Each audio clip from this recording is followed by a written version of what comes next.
Welcome to the Hockey Writers Prospect Corner, a show with our top prospects writing crew, bringing you the latest news, analysis, scouting reports, mocks, rankings, and much more. From the World Juniors to the NHL draft floor, from the farm to the NHL, our team covers everything that happens in the world of prospects. So sit back, grab a notebook, and get ready for Prospect Corner. Hello, everybody, and welcome to another episode of Prospect Corner presented by the Hockey Writers. I'm your host, Logan Horn, and today I'm joined by my co-hosts and fellow prospect analysts, Matthew Zator and Peter Baracchini. Matt, how are you doing today? Doing good. Being on the panel rather than hosting is a little bit of a different experience, but here it is. So, but yeah, doing well. World Juniors just around the corner. Like, we're doing our previews, so that's fun. And Christmas is also about 2 weeks away now. So coming in quick, yeah, it's coming fast. So, and almost into 2022, and it's hard to believe that we're almost into 2023. But yeah, like here we go. Oh boy, yeah, it's coming quick. It's not slowing down. Peter, it's also good to see you. How are you doing today? Yeah, back from the IR from last week, right. Dealing with a bit of a migraine. Those are never fun, but happy to be back. And Logan, congrats on, being named head of prospects and hosting this show. Doing a fantastic job already as the host. Yeah, but yeah, getting ready for the Christmas season, getting ready for World Juniors. It's that time of year where the fun begins, Yeah, for sure. All right. Well, thank you, guys. Just one thing before we get started with our next World Junior Championship preview. We want to let you know that this week's show is being brought to you by The Morning Skate, a daily newsletter delivered to your inbox Monday to Friday, jam-packed with the best hockey stuff on the planet. It's a daily dose of the latest NHL news, rumors, history, funnies, quizzes, and more. Just a little hockey fun and information brought to you every day of the week from the Hockey Writers. Check out the description of this video for a link to sign up today. All right, so as I mentioned, we're continuing our World Juniors preview series here today, and the first team we're going to be covering is Team Slovakia. So neither of these teams we're going to talk about today have really released much in a way of their roster. No selection camp roster, very few players that we kind of know for certain. One big player that we know is Simon Nemec, who was drafted second overall by the New Jersey Devils in the 2022 draft. Huge get for Team Slovakia. So, Peter, I'm going to come to you first. What does it mean for Team Slovakia to have Nemec playing at this tournament? Means everything. I mean, based on the summer tournament, obviously the fact that they were going to get both Nemec or Slafkovsky was a big question mark, and they had to settle without two of their star players. But right now that, Nemec has gained some of that pro experience in the AHL with 10 points in 21 games with the Utica Comets, obviously, this is another chance for him to try and go back and make an impact for his country at the World Juniors. 18 years old. This might be his last chance. He's going to be eligible again, possibly next year, but I doubt he's going to be available then. So give him the opportunity right now. And obviously, it just shores up Slovakia's depth on the fence. Obviously, they're more set up front. Like, they have a lot of big name players and talent than they do on the fence. And Nemec is just the prize for them to just come back and sort of be that two-way threat, with his transitional game, his offensive awareness, and his ability to close gaps defensively is just a great get for them. Obviously, where they're going to be in the standings, that's going to be a big question mark, but they should feel comfortable knowing that they got one of their star players coming into the tournament and providing significant impact. That's for sure. Yeah, absolutely. I mean, you hit the nail on the head there, Peter. Like, this is everything for them. We saw how far they fell in August tournament without Slafkovsky and Nemec. They went from being like a dark horse medal contender maybe to being in the bottom two of the tournament with Austria. So this is going to be a big deal. Matt, what are your thoughts? What does it mean for Slovakia to have Simon Nemec join the team from the AHL? Well, I mean, Peter said it. I mean, he was drafted where he was for a reason. I mean, New Jersey could have gone for a forward. They could have definitely done that. But, when a guy's sitting there, that's probably going to be maybe not at the height of a franchise defenseman, but he's going to be like a top pairing, 20 plus minutes a game, playing in all situations.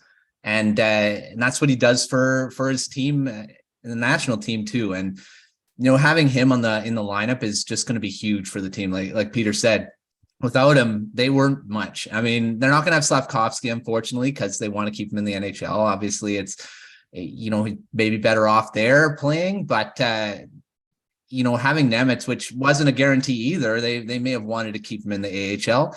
But like I said, I think it was last episode I said, the AHL is a little different. They're more open to sending guys, especially because it's in Canada. I'm not sending him overseas. It's nothing like that. So having them play at a high-end tournament like that, and he's going to play a lot, probably the same minutes he's playing in Utica, right? But yeah, it's a huge get for the team, and probably, I mean, I don't know if they're going to win a medal or anything like that, but he's going to be a massive part of that team, and probably he may even win a top defenseman award. Who knows? But I think that Canada's defenseman going to have something to say about that. But and some U.S. ones too. So, but Nemec, huge addition to the team. Yeah, that's for sure. Okay, so we know about Nemec now, and there's not a lot of other players we've heard about. So this one, just give it your best try. Who are some players that people should be watching for this year for Team Slovakia? Some players that possibly could be an undrafted player or someone that has been drafted recently. And Peter, we'll start with you again here. So who do you think people should watch out for on Slovakia? I'm not going to take the easy answer. I'll let one of you take that, because we only know two, star players that have already agreed to go. So and I've already talked about him on this show as well. But I'm going to talk about Alex Ciernik, 2023 draft eligible. Obviously, he seems like a prime candidate, and obviously people are going to say, well, why not Dalibor Dvorsky? We all know Dalibor Dvorsky is going to play significant minutes for this team again, but this is another player that has a dynamic skill set to his game. He's 5'10", he's 179. Everybody's going to play the size and strength factor, but he's very deceptive with his movement, with his speed, his agility, great hands, great underrated shot as well. He's a player that I think is going to be heavily relied on for Slovakia. He's going to be possibly one of those in that top 3 offensive point getters that they expect a whole lot out of him. And obviously his draft positioning, kind of like a second, late first in that sort of realm. And if he's able to have a strong tournament here, you could expect his draft stock to rise, because I do like his offensive upside. I like the way that he pushes the pace. Forces defenders and opposition to make mistakes and take advantage of that. I'm really excited to see if he does make the team. If they invite him, I would hope that he's going to be someone that a lot of people are going to pencil or highlight, because he's definitely one to keep an eye on for this year. Yeah, that's a great pick, Peter. He's not getting quite as much attention in draft rankings. Maybe that's partly because a lot of people are still figuring out, like all of us here, figuring out second round and past. But also there's so many incredibly talented players. So he's in tough to get into the first round, but there's always a shot. And as you said, the World Juniors is a great place to improve draft stock. So we'll keep an eye on Alex Ciernik. Matt, what do you think? Who are some players to watch for this year for Team Slovakia? Well, I'm going to take a low-hanging fruit and say Philip Mesar. I mostly because I love his game, and I think he's closer to the NHL than a lot of people think. But Montreal they got so many prospects. They got Slafkovsky in the lineup now. Mesar maybe next year, who knows? But he's sure doing it in the OHL right now. If you don't know, 26th overall pick last year in the draft, 2022 draft, right? 10 goals, 22 points in 17 games this season already. A bunch of his clips, or since coming back from that upper body injury, just been on fire. I mean, showing off his lightning, his quick release. He had one-timer that probably would go in on most NHL goaltenders. I believe was this past week. And everyone knows, great skater, creative, showing off his playmaking a lot more this season, seeing a lot of great passes from him. there's not a lot more to say about this guy. I mean, he's going to be a big part of the team. It's great that he's able to go to Slovakia. I mean, I think he's not in the AHL. He's in the OHL, so it's a little, again, easier to go coming from the junior leagues. But like I said, he's over a point a game this season already, showing off a lot of why he was drafted in the first round. I think a lot of us had him in the first, I believe. I mean, I believe I had him maybe in the early second with some of my rankings, but ended up, I'm pretty sure he was in the first round when I ended my rankings there. So, but he's showing why he's a top end talent, and he's going to be a big talent for Slovakia in this tournament. I think if Slovakia is going to do anything, it's going to be Nemec, Mesar, Dvorsky are going to be those guys. If they're good and their goaltending holds up, I think they're going to be they're going to be a difficult team to play against. They may not get anything, but Mesar is going to be, again, just like Nemec, he's probably going to be up there with the offense, especially what he's doing right now. His confidence is sky high. I mean, he's being able to put the puck in the net, make passes at will, and great season so far for him. I know he started off the season hot and kind of went on into a bit of a drought, but lately, like I said, when he came back from injury, he's shooting a lot more. Reading an article just a few hours ago about it, and he's taking a lot more shots since he's come back from injury. And, if you shoot the puck, you're going to probably score a bit more. And that's what's happening, especially with the shot he's got. So keep an eye on Mesar. I'm sure everyone would be already, but I'm saying it again. Awesome. Thanks, Matt. So there's plenty of people to pay attention to, plenty of awesome young prospects for Team Slovakia. Another question here. I'm going to start with you, Matt, this time. Where do you think Slovakia will end up in Group B at the World Juniors? Group B, if for those who don't know, is made up of the United States, Finland, Switzerland, Latvia, and Slovakia. So where do you think Slovakia ends up in that group? And do you think they have a chance to make it to the medal round? It's going to be tough because, I mean, the two major powers are US and Finland. I mean, those guys are probably going to be 1-2. Slovakia may sneak into the third spot. And, Switzerland and Latvia, we talked in the last episode about those two teams, and they're going to be in tough, and they always are. I mean, especially with the talent they've got. I mean, they've got some, but it's not usually enough to get the medal rounds. I mean, there's always surprises, like we said, but I'm going to say they're probably going to be third in their group. I mean, if Finland doesn't do much, they may sneak into second, but I'm going to say Finland's going to be a pretty strong team again. And even if they're not on paper, they're always hard to play against. They always play that system that no one really wants to play against them because of that hard work, the work ethic, the forechecking, great defensively, and their goaltending usually is really good too. So I'm going to say third to make it, and maybe a medal round, maybe depending on how everyone kind of does in their goaltending. So yeah, that's a fair point.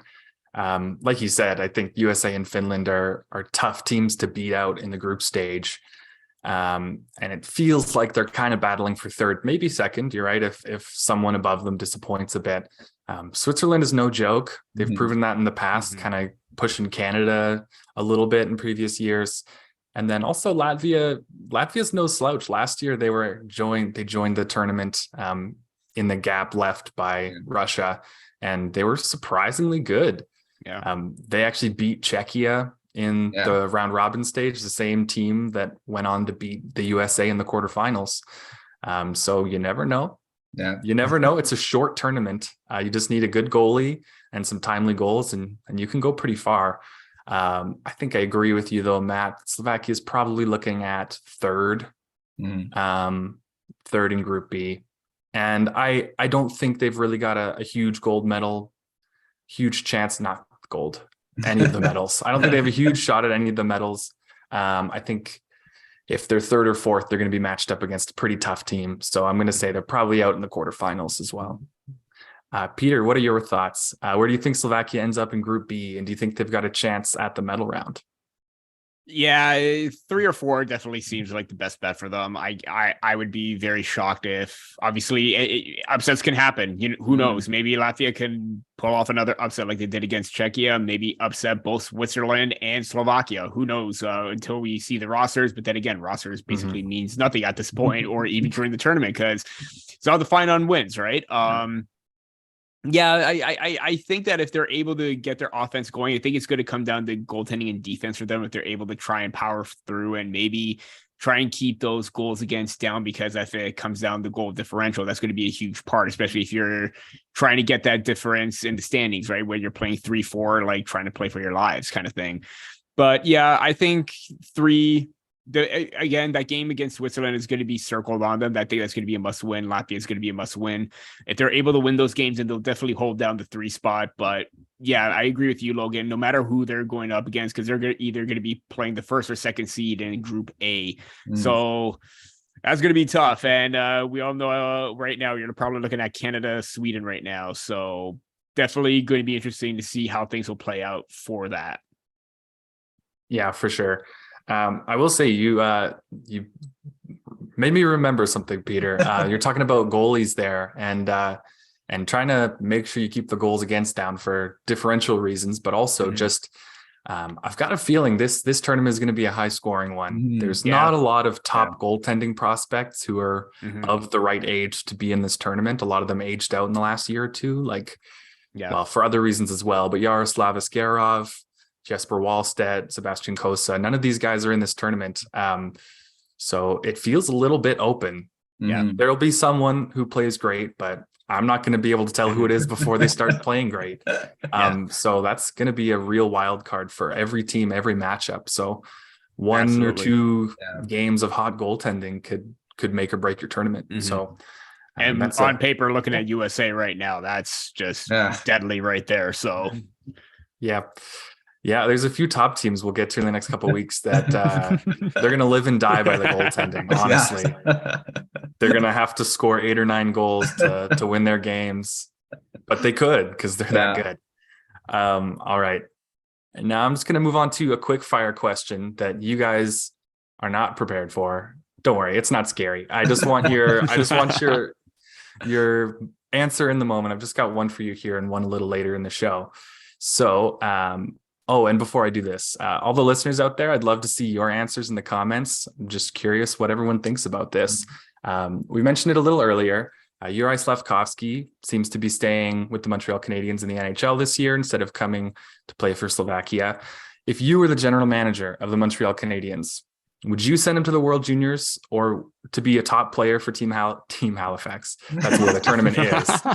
Or Team Slovakia, playing huge minutes, power play 1, being the go-to guy? Or would you keep him in the NHL lineup? He's got, I believe, 8 points in 22 games so far. Not bad at all. Respectable for a teenager. But he's not excelling in the NHL. What would you do, Matt? Would you keep him with you in the NHL, or would you send him to be the guy? Well, I alluded to it, why they left him there. I think if I was the GM, I'd probably keep him in the NHL because the level of competition that you're going to, he's already proven he can play against his peers. I mean, and excel. I don't think there's any more for him to learn in the World Juniors. I mean, he's playing in the NHL, playing potentially. Lately, there have been talk that he's already pushing on top 6 type minutes, and like Josh Anderson getting traded because they think Slafkovsky can step in pretty soon into that top 6 role, and he's so young. And I don't know. I think he's better off being in the NHL because of the level of competition he's playing against. He's getting challenged, and I think in the World Juniors International, he doesn't seem to be getting challenged anymore. He just excels and dominates. So, and that sometimes can hurt development. I know everyone's playing well and confidence level and stuff, but it's not always good to be dominant all the time when you're not learning, especially at the age he is at. So I would keep him in the NHL. Yeah, some good points there. Peter, I wonder what you think. If you were the GM of the Montreal Canadiens, would you keep Slafkovsky in the NHL or send him to be a top player at the World Juniors this year? Yeah, I'd probably do the same. I'd probably keep him in the NHL. You want him again. They're in a difficult situation where they thought that he was ready, didn't quite have the best start, and now you want to try and avoid a Jesperi Kotkaniemi kind of situation with him because they kind of rushed him, and you don't want to do the same with the potential that he has as a power forward type player with great speed and hands. So yeah, I'd probably keep him in the NHL. different situation compared to that of Brandt Clarke, Shane Wright, Nemec, Mesar. Still trying to get that ice time, although I could go on about the whole Shane Wright situation, but that's about it. Going to drop it there. But yeah, I probably keep him in the NHL. But from a fan perspective, yeah, I want to see him go. Yeah. I want to see him play one last hurrah, kind of with Nemec, Mesar, his fellow countrymen as well. But probably keep him in the NHL. Yeah, I think you guys. I agree with both of you guys. I think it's probably what's best for him and the team, for him to stay there. And you guys both alluded to this as well. The real reason you would send a prospect is if they're not getting the NHL minutes. That's why Shane Wright, Brandt Clarke are going. Dylan Guenther is a little bit of a different story. It's just a team that doesn't want to win, so they don't mind sending they're it away. Further down the standings. little further down. But the Canadiens are relatively competitive. Doesn't look like they're fighting for a playoff spot, but they're really competing. And their young players, Suzuki, Caulfield, they've been excellent this year. Yeah. And so if it's working and it looks like your best young players are getting better and better, why do something to mess with that? Slafkovsky's getting the minutes, he's getting the time. It'll come along. So I think I agree with you guys there. It's probably what's best for him to just leave him there instead of bringing him to dominate against much lesser competition. Yeah. All right, so we're going to take a little break in the show here, and I'll just let you know that this show is brought to you by Sports Fan Side Hustle, a new digital course that teaches passionate sports fans how to make a lucrative side income off their love of the game. Get off the sidelines and into the game with a course that'll teach you more than 14 different and easy to start methods that any sports fan can use to make a steady part-time or full-time income. All you need is the internet, a computer, a passion for sports, and a few hours a week. Go to sportsidehustle.com to get the absolutely free startup guide that will explain 4 keys to unlocking this income opportunity. Again, that's sportsidehustle.com, and get started today. All right, and we're going to get back in here with our World Juniors preview. This time, we're going to be talking about Team Czechia. Again, haven't heard a lot about players that are coming to this tournament. Some that we can assume maybe aren't, some that we just hope will. So again, just give it your best go whenever you don't have an answer, because they haven't given us anything. All right, so at the time of recording, obviously the Czechian Hockey Federation hasn't announced their selection camp roster or final roster or anything like that. So this is pretty speculative, but I'm wondering what you guys think it would mean for Team Czechia to have David Jiricek playing at this tournament. He's playing for the Cleveland Monsters in the AHL. He was drafted by the Columbus Blue Jackets in the most recent draft. Big defenseman, two-way guy who's supposed to just be an absolute monster, pun intended, Cleveland Monsters. At the NHL someday. He's been great in the AHL, but we have no news if he's been loaned to Team Czechia or not. So Matt, I'll start with you this time. What do you think it would mean for Czechia to have David Jiricek be that top guy on defense? Well, same as Nemec. I mean, he's going to be a top guy. I mean, he's been really good for Czechia in the past. He's played in the NHL this season. You know, he hasn't, again, on a bad team. I mean, I believe he was a -4 or something one of the games. I mean, that's not indicative of his defensive play.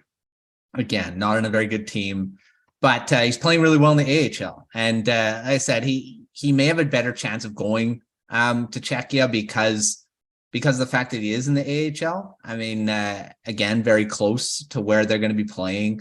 I don't know. I think with again, we were talking about where they're better off playing. I mean, for defensemen, I think they're better off playing in these tournaments because you are playing against some pretty good competition forward-wise. When you're a forward, it's a little different, I think. So, I mean, but yeah, as a question, I think Jiricek would make a huge addition. I mean, he's not, again, no pun intended, he's a big guy, too. So he is a big defenseman, and not just in stature, but in the way he plays the game. He's probably going to be one of the better two-way defensemen in the NHL when he does get to his height. And again, that right-hand shot, I mean, that's just on any team. Doesn't matter if you're playing for your nation or an NHL team, AHL team. These guys are not easy to find. And to have two guys in the same draft is pretty crazy, at the top end. So, and the Columbus getting him where they did was massive too. So for Czechia, massive add if he does go for them, and probably going to be the best player on the team to play there. So yeah, he's going to be a big addition if he does play. Yeah, I agree with you, Matt. That it would be massive for them. I wonder in this case how motivated he would be to play there. I know playing for your national team is a big deal for players, some more than others, though. As we saw in August, lots of top prospects who were hoping to make the NHL just like stayed out of the tournament just to work out, just to get up to NHL speed, get ready for training camp. But Simon Edvinsson, Red Wings prospect, decided to play for Team Sweden because he just really wanted that opportunity. Wasn't too worried about training camp afterwards, thought that was some good competition. I'm curious if Jiricek will feel similar, maybe, because in last December's tournament, they got canceled, got cut short. He got injured in the very first game against Team Canada, and didn't play in the rest of the tournament, was recovering from that injury for quite a while, which may have ultimately hurt his draft stock a little. He was still drafted very high, so not much, but that took away that chance for him. So maybe he'll be a little extra motivated to compete there, and he'll accept that invitation if it's extended his way, which I'm sure it has been. All right, Peter, I want to get your thoughts here. We haven't heard if he's going to be there or not, but what do you think it would mean for Team Czechia to have David Jiricek join them at this year's World Juniors? Yeah, it's going to be huge no matter what. But I think for him, it's going to mean a little bit more because, like you said, his initial tournament was cut short, obviously because of the COVID situation, but also the first game that he played in had that devastating injury that forced him out most of his draft year. Came back and got 4 assists in 7 games in the last tournament, which was great because, he could get all the hockey that he can, right? Miss all that time. Hopefully that'll build up his strength. Obviously, great production so far in the AHL. Again, if the Blue Jackets organization want to loan him, or even the Cleveland Monsters want to loan him, totally up to them, because either way, he's having success right now. If they feel like he's better here, kind of like the whole Slafkovsky thing. I would think that maybe it would probably be a good thing for him. Again, kind of like last hurrah kind of thing. 19 years old. This would be his last chance to try and at least, try and get a medal, go a little bit further, and maybe surprise another team in the long run, because, he would be a definite leader on that team with his shot, his skating, his physical presence. He's just an absolute monster when he's on the ice. So to have that for Czechia, to have that kind of player on their roster and to try and give them that reassurance that, they can try and make an upset down the line. Yeah, it would be a great addition for them. No doubt about that. Again, he's everyone is going to say, oh, you're already playing the tournament. Yeah, well, you know what? That was the summer. That was a condensed schedule. It was a lot of hockey for him. Now that he's still playing, his feet are under him. He's got his mojo back. Why not give him that opportunity? Yeah, I agree with that. It'll be really interesting to see what happens there. Hopefully we hear soon.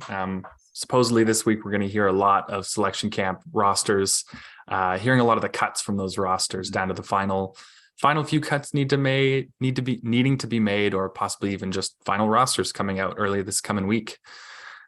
All right, on to the next one here. Peter, can you point out some players, or just one if you like, however many, really, some players to watch this year for Team Czechia? Yeah, you mentioned before how it may not be a goaltending battle, but Czechia is probably going to have their goaltender as a start, or their starter in mind, and that's Michael Hrabal, who's potentially the top goaltender in this draft based on his numbers from his U20 days last season, which were very impressive. 936. 18-3, 2.14 goals against average. This year, he's off to the USHL. A little bit of a different story, 4-5-4 record, but, still posting up a decent 909 save percentage and a 2.98 goals against. Obviously, a little bit stiffer competition, playing at the junior level, or the equivalent to that in, the States, right? So, I think he's still going to have a big tournament. I know he's played well in international events as well. Hopefully, I would assume that there's a great chance that he is loaned or he is going to be selected to that team. I just can't see it any other way. I'd be shocked if he isn't going, but at the same time, if he's able to be there, try and, not necessarily up his stock again, but try and prove to scouts that he is worthy of being a first round consideration. No goalie selected last year in the first round. Maybe this time around, he's trying to make it a different case because he does have all the tool sets, the mobility, the size, the awareness. He's got great potential as a starter. And if he's able to backstop Czechia or a reason why they go far, he's going to be one of the reasons why. So I would like to highlight him as a player to watch potentially. I mean, I think it's more safe that he's going to be on the team than other players, but he's definitely one that I'm going to be keeping an eye on. Yeah, that's a good one. That's a good pick there. Hrabal's seems like he's got a pretty straight line to making that roster. You never know, but yeah, he's been thought of pretty highly for the last little while, and it'd make a lot of sense for him to get some good games in there. Mm-hmm. Matt, what are your thoughts? Who could you point out a player to watch this year for Team Czechia? Well, I'm going to go and talk about a guy that was drafted in the 2021 draft, 4th round pick of the Golden Knights. And the Golden Knights don't have a huge prospect pool, so he's one of their better ones. Jakub Brabenec, playing for the Charlottetown Islanders and the QMJHL, and just signed his ELC yesterday as a time of recording, so December 10th. Just signed his ELC with the team, so already riding high with that first NHL contract.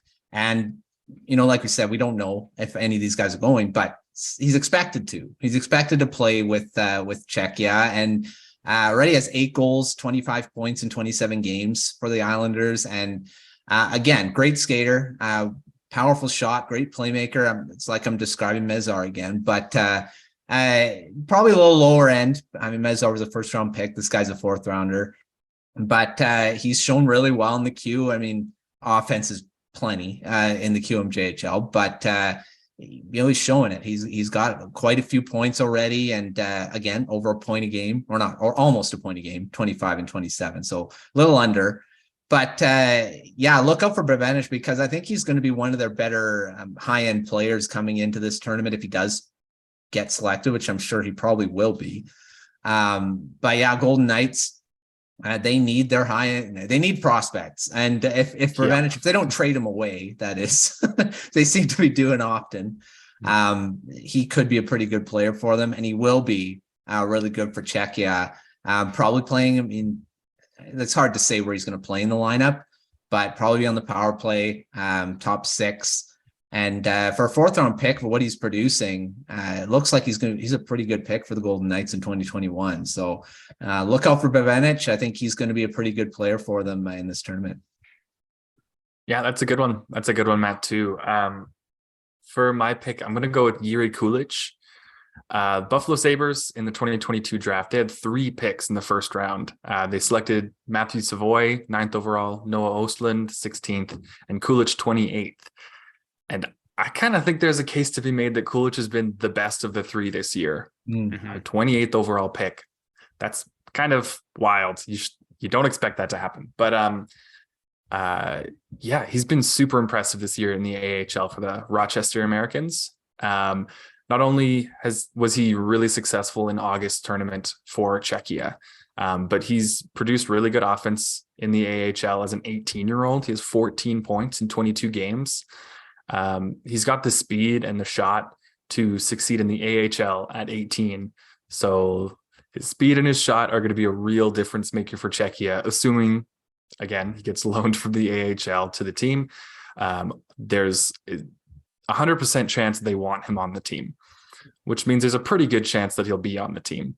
You never know, but I really think he'll be a difference maker for that team and could possibly end up being one of the best, or at least the most productive offensive players in the entire tournament. Kulich's shot is just at a level that's much better than most 18, 19-year-olds. So we'll have to wait and see how he does, assuming he actually gets picked, which is the disclaimer for pretty much this entire episode. All right. Next question here. I'm going to start with you, Matt. Where do you think Czechia ends up in Group A at the end of the group stage? Again, Group A is Team Canada, Sweden, Austria, Germany, and Czechia. So where do you think they end up in Group A? And do you think they have a chance at the medal round? Well, this is similar to the other group. I mean, you got two big powers, Canada and Sweden, which could be a gold medal matchup. It's looking like, well, US could be in there too. But, Austria and Germany, we talked again last episode, they're low on the lower end of teams. I mean, they're not going to be very competitive. So I'm going to say that they're going to be third. I mean, I don't think they're going to touch Canada or Sweden. They're just too good of a team. They're just too good of, they just have too many good players on the team. So I don't think they're going to touch them. I think they're going to be able to move their way into third.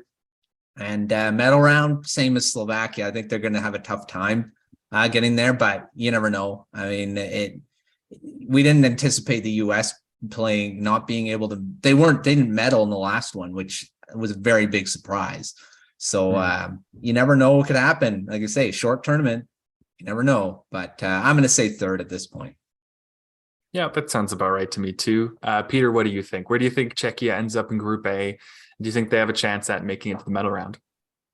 Yeah, medal round, they're going to make it. It's, when we say medal round, we don't actually mean like gold, silver medal, just like the elimination round, right? Medal round meaning the semifinals and finals. So okay. Medal. They'll reach the elimination stages, but not the medal round. There we go. Okay, I just wanted to clarify that. Yeah, no, that's good. Good point, man. Yeah, so I don't see a medal round situation, but I do think that they'll move on. It would be very unlikely that they would reach like kind of like the semis kind of thing. Again, Matt nailed everything on the head. I agree. Third place would be the most ideal situation for them. I think they're more in it to hold that spot down because Austria and Germany aren't really as strong, whereas, Switzerland and Latvia have that chance to like really surprise you. So my best bet is going to be third, but then again, probably another early exit from the quarters. Yeah, that all sounds about right to me too. I think if either or both of Jiricek and Kulich join the team, I think third is theirs. They could even possibly, if they get a little lucky, goaltending's a little extra special, like we've been hinting, they could maybe get good goaltending compared to some of these other teams. They could maybe push for second.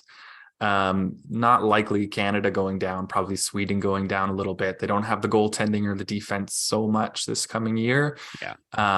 But it seems like third is probably a safe bet for them.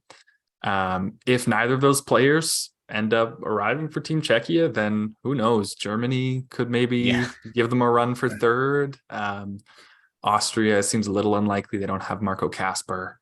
In around that range, it feels like they're just a tier below those top teams, but not that far down. So you never know.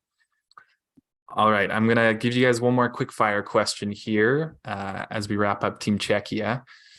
Let me see. All right, so in August's World Juniors, we saw Team Czechia pull off the upset against the USA, as we've mentioned, in the quarterfinal round.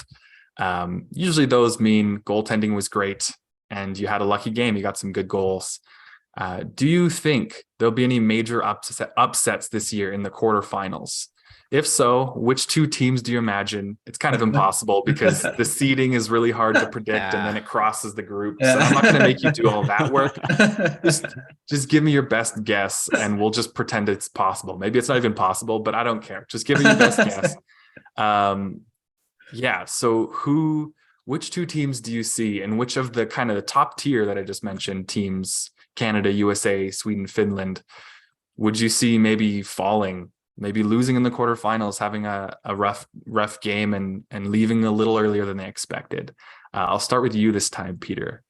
Of course. Good luck. It's a really tough one. Like you said, obviously it all depends on who else is going to show up for Czechia. Obviously there's a good chance that Edward Shala could probably get there as well. We all saw how dynamic he was in that Hlinka Gretzky tournament. He was absolutely fantastic and just caught everybody by surprise and storm, and he's having a fantastic year himself. So I would think that maybe if I think US would probably have a best chance to win that group, and if anything, it would probably be a Czechia-Finland matchup if that's the way it's going to work out with the cross play and everything like that. Again, Wow. yeah, That's impressive. Yeah, Wow. hopefully I'm right. If I'm not, sorry, but at the same time, this is a team that's very determined and relentless, and they never give up. So if they're able to give Finland a really good matchup, maybe Czechia a slight edge over Finland, or maybe that is an upset. But wow, yeah, that's probably my best guess for that. It's a great guess. You did great, Peter. Good. All right, now Matt, it's your turn to struggle through the group math. So we saw Czechia pull off that huge upset last year's tournament against the USA. Do you think we'll see any of the top seeded teams lose out in the quarterfinals this year? If so, who do you predict? Who's your guess? Well, it is tough. I mean, we don't know where certain guys are going to be coming or not. But at this point, I agree with Peter. I think Czechia has the biggest chance of maybe upsetting one of the top powers. And like I said, we didn't anticipate the US being taken out. I mean, they were just so good. I mean, there's so many good players that they had on that team, and they were taken out early on. And I believe one of us said they were going to be in the gold medal game and didn't happen. So it anything can happen in this tournament, but I think Czechia could be the one that could do it. I'm going to low key say Switzerland too, because Switzerland never underestimate this team. I mean, they always seem to be able to do something. And it's usually goaltending. Usually all of a sudden their goaltender just becomes this massive story. But Finland's had that too, where they've had their goalie been just lights out. But I'm going to say low key Switzerland, because I always say them because when it does happen, I can say I was right. So yeah, that's one of those picks that makes you look real smart. Eh? Yeah, those are some good predictions. I think for myself, I'm going to go with Slovakia beating Sweden. I mentioned it a little earlier. I'm not going to go too into detail because that's coming up next week. But I don't have the most confidence in Sweden this year. They don't have Jesper Wallstedt. They don't have Simon Edvinsson. So they're looking pretty thin on D and in net. So I think there's a real chance they score their way up pretty high in the group round. But when it comes to elimination games and the pressure's high, I think there's a shot for Slovakia there. So that's my pick. All right, now we're on to our last segment. Prospects of the week, our favorite way to end the show each week here. Peter, I'll go with you first. Can you let me know who your prospect of the week is? Who have you been really excited about? Yeah, it's not so much about one player this time around, and I'm breaking the rules this time because I'm really excited to do this or see them play again. But I'm going with that Don Mills Flyer Squad 03 team with Brant Clark, Shane Wright, and Brennan Othman all together on the same team. And I watched them play, or we all saw them play at that U18 tournament in 2021 when Canada and Wright and Bedard just dominated the competition. All three were fantastic on that squad. I watched them quite a bit in their AAA days with Don Mills. They were just absolutely lights on. The fact that they're reunited at the World Juniors is what I've always wanted to see for the longest time, and I'm so glad that it's happening. And out of those three, I want to highlight more Brant Clark, because this is like a dominant offensive defenseman in the OHL. Never got a look, never got selected for this tournament, and now he finally has a chance with the LA Kings, releasing him or loaning him to the tournament. I really want to see what he can do as a right shot, very skilled puck moving defenseman. Defensive game is starting to come around a little bit. He's very physical for a player of his, skill set and his mentality, how he's always on the go offensively. But I've always wanted to see him play in this tournament, and we already saw Wright and Othman. Well, Wright in the first, Othman in the second, but now you're seeing Wright and Othman on one line. And I've been a proponent of this: Bedard, Wright, Othman, Clark as a defense. That's just going to tear everybody up right then and there. Yeah, that's an insane offensive talent. Like, that group is just nuts. Oh yeah. I will say it's also it's got to feel good for Brant Clark to go from not being taken on the selection or selected for the selection camp roster last time around. And then this time to have to be loaned from the NHL to join the team. It's like, you didn't want me, but my NHL team wants me. Exactly. So that's also pretty good. And it's also like, what else did he have to do to try and earn, an invitation? He was one of the premier defenders, and the fact that he got left off twice was not ideal for me. And a lot of other scouting prospect people were absolutely quite like scratching their heads at that too. So glad that he's getting that chance right now. Yeah. He should have been selected every one of the times he wasn't. Yep. I mean, I think I'd agree. I feel like he probably earned that spot. It's just a little tough with tournaments like this.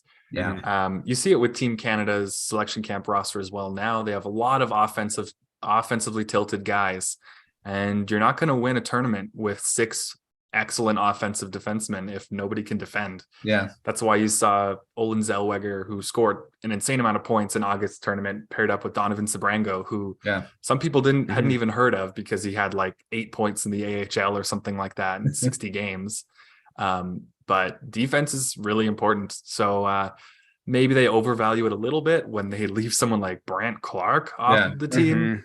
But that's just the way it kind of goes with these tournaments. Sometimes it's unfortunate, but it's exciting. We get the chance to watch them this time around. Yeah, absolutely. Yeah. Matt, who is your prospect of the week this week? Well, I'm being a homer and I go with the Canucks prospect. I love this guy. I was hoping he was going to have more of a chance at the NHL level, but Niels Oman has basically taken his spot on that fourth line where I thought he was going to play.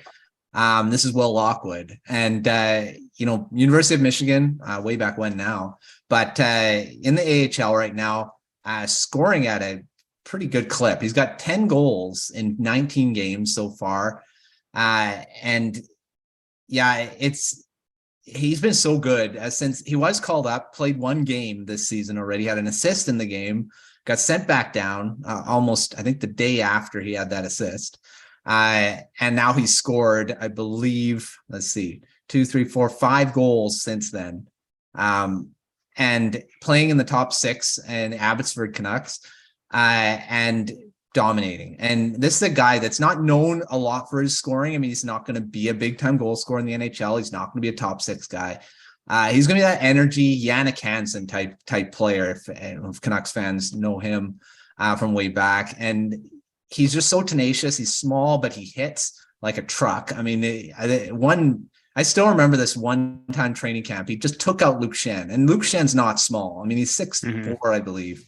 And he just took him out. I mean, one thing that Lockwood does know how to do is use that low center of gravity to take bigger players out with his hits. And he's not afraid of hitting either. So I hope he does get a bigger chance at the NHL level, but like I said, Oman's kind of taken that spot. Hopefully he can kind of maybe in the future take over like a Dakota Joshua type role on that fourth line. But I think he does have a future in the NHL. I just hope it's with the Canucks, not someone else, but sure doing a lot of scoring in the AHL right now. Yeah, he's doing just about everything he can to earn that spot. Maybe he'll get that chance soon. Yeah. Yeah. All right. For myself, I'm going to go with Matthew Phillips of the Calgary Flames / Calgary Wranglers. Still the worst name in the AHL, personally. I chirped them when they announced their team name, and then their official Twitter account like chirped back, and I got sad. I got dunked on by an AHL team account. Anyway, Matthew Phillips is incredible. He is a small forward. I believe he's 5'8", maybe 5'9". Small forward who has absolutely dominated the AHL for the last few years. Kind of borderline to call him a prospect. I think he's 24 years old, but I'm going to stick with it because he's only played, I believe, 2 NHL games as of last night. So far this year, he has 30 points in 20 AHL games, leading the league at the time he was called up, at least, to the NHL, which is absurd. 30 points in 20 games. Doesn't exactly seem to be the kind of player with his size that Daryl Sutter would like to play. So it's not too surprising that he hasn't got a lot of minutes. He sat in the press box his first game when he was called up, but he actually made it into the lineup against the Maple Leafs on Saturday night. And he didn't score any points or anything, but he was a pretty positive player all over the place. I'm really excited to see what he can do. I hope he gets a legitimate chance. He's one of those players that will really succeed if you can give him a top 6 role. which is a tough thing to ask. It's like, you're not in the NHL at all, and now we're going to put you in the top 6. Like, it's tough to trust someone with that. Yeah. But he's shown it over multiple seasons that he's been able to do that in the AHL. And the Flames kind of seem to need a top 6 winger. There's been lots of trade talks around them, maybe looking at Brock Besser, Anthony Mantha, someone like that. This is a very different physical profile and skill profile, but I think Matthew Phillips could make a legitimate impact as a top 6 winger. So hope he gets a look there. That's my prospect of the week. All right. Well, that does it for us this week. Thanks for tuning in to another episode of Prospect Corner. If you haven't already, make sure you subscribe to the Hockey Writers YouTube channel so you don't miss the rest of our World Juniors previews. And while you're at it, check out thehockeywriters.com for tons of World Junior Championship coverage over the coming weeks. As well, make sure you check out the Morning Skate newsletter, as well as sportsidehustle.com. Thanks, Peter. Thanks, Matt, for joining me today. And thank you all for watching this week's edition of Prospect Corner. We'll see you next time.